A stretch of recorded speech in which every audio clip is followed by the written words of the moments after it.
حي على الصلاة.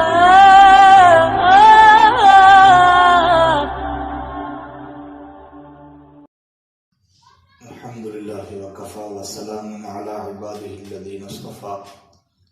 اما بعد فاعوذ بالله من الشیطان الرجیم. بسم اللہ الرحمن الرحیم. کن چیزوں سے روزہ ٹوٹ جاتا ہے اور کن چیزوں سے روزہ نہیں ٹوٹتا؟ بھول کر کھانا کھانے سے اور پانی پینے سے روزہ نہیں ٹوٹتا، خواہ کتنی بار کیوں نہ ہو. ایک دفعہ کھانا کھا لیا بھول کر، یا 2 دفعہ کھا لیا، یا 3 دفعہ کھا لیا، اگر یہ بھول کر کہیں جا رہا ہے تو بھول کر کھانا کھانے سے اور پانی پینے سے روزہ نہیں ٹوٹتا.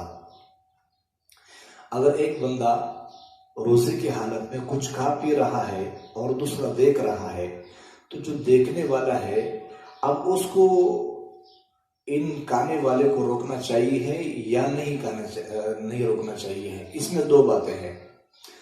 دیکھنا یہ ہے کہ اگر وہ صحت مند ہے، تندرست ہے، تو پھر تو اس کے لیے ان کو روکنا واجب ہے، اور اگر وہ کمزور ہے تو پھر جا کے ان کو روزے کی یاد نہیں دلانی چاہیے ہے.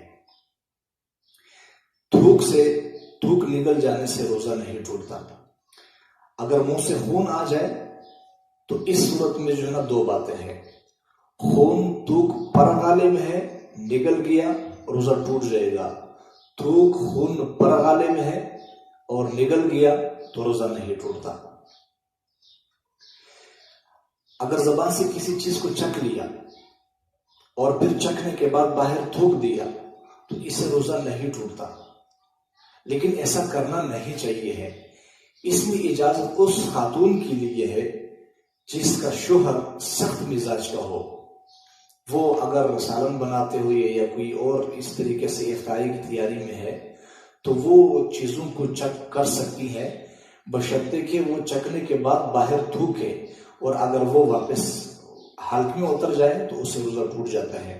حلق میں نہیں اترنا چاہیے. اسی طریقے سے چھوٹے بچے ہوتے ہیں، بعض دفعہ ان کو جو ہے نا وہ کھانے کی جو چیز دی جاتی ہے، غذا دی جاتی ہے، وہ بڑے اپنے منہ میں چباتے ہیں پھر جا کے ان کو دیتے ہیں.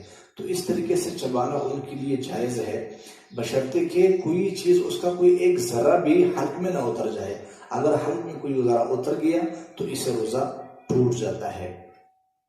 اسی طریقے سے مسواک کرنے سے روزہ نہیں ٹوٹتا، خواہ خشک ہو، تر ہو، ذائقہ دار نہ ہو، کسی بھی طریقے سے مسواک سے روزہ نہیں ٹوٹتا. اور دوسری بات یہ ہے، انجیکشن لگانے سے، ڈرپ لگانے سے، خون لگانے سے، خون دینے سے روزہ نہیں ٹوٹتا. اللہ تعالی عمل کی توفیق نصیب فرمائے.